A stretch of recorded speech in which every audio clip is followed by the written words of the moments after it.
9 days. That's how long it took for the entire NBA to blow itself up. 9 days after the Knicks won their first championship in 53 years, the trade started, and they didn't stop. By the time free agency opened, half the league didn't recognize itself.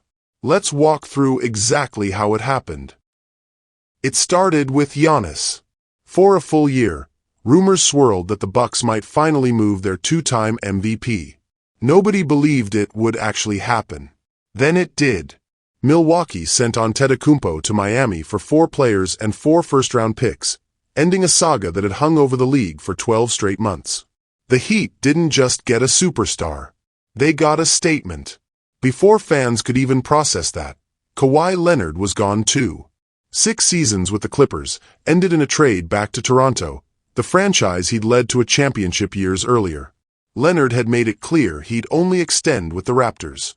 The Clippers had no leverage left. So a 2-time Finals MVP walked out the door, and Los Angeles started over. Then came the trade nobody saw coming. The Celtics, fresh off missing out on Giannis themselves, turned around and dealt Jaylen Brown, their own Finals MVP, to the 76ers. In return, Boston got Paul George, a 9-time All-Star pushing 36 who'd spent 2 injury-riddled years in Philadelphia. Trading a 29-year-old Finals MVP for a 36-year-old coming off a suspension isn't a normal basketball decision. It's the kind of move that only makes sense when a locker room has already fallen apart behind the scenes. If you're keeping count, that's 3 superstars traded in barely over a week. And the league still wasn't done. LaMelo Ball left Charlotte for Minnesota. Ja Morant left Memphis for Portland. Julius Randle got rerouted to Brooklyn in a 3-team deal. Walker Kessler landed with the Lakers in a sign-and-trade worth $130 million. Every single one of these would have been the biggest story of a normal offseason. In 2026, they were just footnotes buried under bigger news.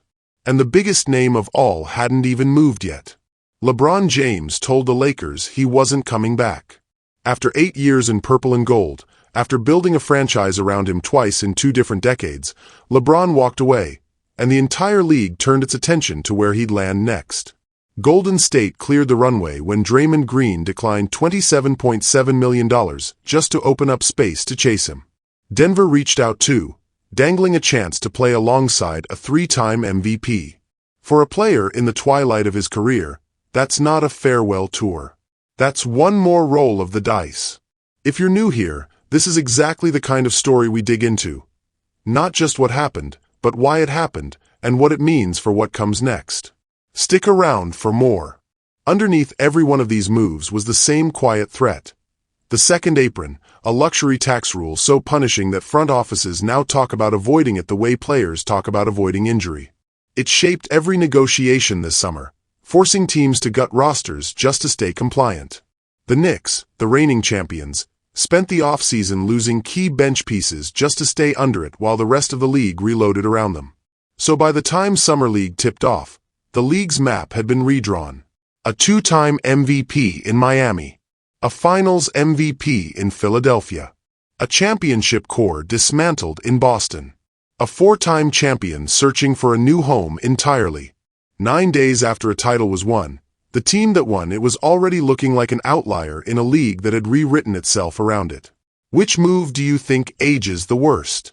Let me know in the comments, and I'll see you in the next one.